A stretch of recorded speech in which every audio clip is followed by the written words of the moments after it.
இன்றைக்கி 2வது வாரங்க. போன வாரமும் வந்து ராகு காலத்தில் விளக்கு போட்டிருந்தேன். ஸோ தொடர்ந்து 2 வாரமாக கரெக்டாக வெள்ளிக்கிழமை விளக்கு போடுறதுக்கு அமைஞ்சிருச்சு அப்படின்றதுனால சரி இன்றைக்கும் போட்டுடலாம் அப்படின்னு சொல்லிட்டு சாமிக்கு விளக்கு போட வந்தாச்சுங்க. கொஞ்சம் முடியலன்னு லீவ் எடுத்திருந்தேன். பட் பரவாயில்ல, இருந்தாலும் சாமி கும்பிட்டுட்டு போயிட்டு நம்ம தூங்கிக்கலாம் அப்படின்னு சொல்லிட்டு சாமி கும்பிட வந்தாச்சு.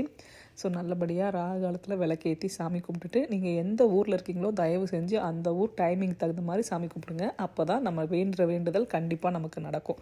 ஸோ சாமியெல்லாம் கும்பிட்டு முடிச்சுட்டு எனக்கு சூடாக ஏதாவது குடிக்கணும் போல் இருந்துச்சு. அந்த சின்ன டீ போடுற பாத்திரத்தை காணோங்க. 2 நாளாக தேடிக்கிட்டே இருந்தேன். அது பட் உள்ளே இருந்திருக்கும் போல். கண்டிப்பாக தேடி கண்டுபிடிக்கணும்னு சொல்லிட்டு இன்றைக்கி தேடி கண்டுபிடிச்சாச்சுங்க. ஸோ அதில் தான் பிளாக் காஃபி சமகன் போட்டு போட போகிறேன். இன்றைக்கி 1 பார்ட் சாம்பார் அப்படின்றதுனால தாளித்து எல்லாத்தையும் எடுத்து வச்சு ரெடி பண்ணிட்டேங்க. ஸோ தண்ணி நல்லா குதிச்சிருச்சு. சமகன் போட்டு நல்லா ஒரு டீயை குடிச்சிட்டு மேலே லாண்ட்ரியில் துணி வந்து நிறைய காஞ்சி கிடக்கு. இப்போ எல்லாத்தையும் எடுத்து மடிக்கணும். ஸோ அவங்களுக்கும் கொடுத்துட்டு மேலே போய்ட்டு துணி எடுத்து மடிக்க போயிட்டாங்க. நிறைய துணி. இந்த வேலையெல்லாம் முடிச்சுட்டு கண்டிப்பாக ரெஸ்ட் எடுக்கணுங்க. லஞ்சுக்கு பார்த்தீங்க அப்படின்னா ரெடி